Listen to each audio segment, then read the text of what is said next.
And I think I was on an airplane really thinking about this idea of curiosity. And I kind of came to the conclusion that while a machine can be taught to sound empathetic, it really can't be empathetic on its own, but it can be very convincing. If a machine is essentially taught to be curious, it's actually told to be curious. And if you're told to be curious, are you actually curious? So I really came to this idea and started fleshing this idea. I wrote a small article on it on LinkedIn, this idea of culture of curiosity.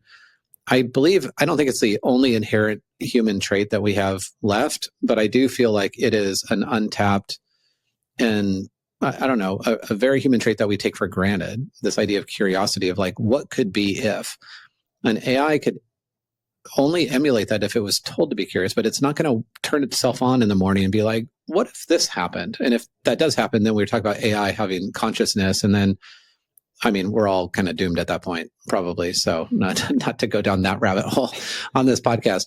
I don't think that actually will. I actually am a believer that AI will not be conscious. And in that case, we hold the moral high ground on curiosity. And then I look at this both from a individual curiosity, like what does it mean for me as a person who is curious about the future and is willing to adapt? But even more importantly, what does it mean to an organization in the age of AI and whether or not they're curious and they accept change and they strive to innovate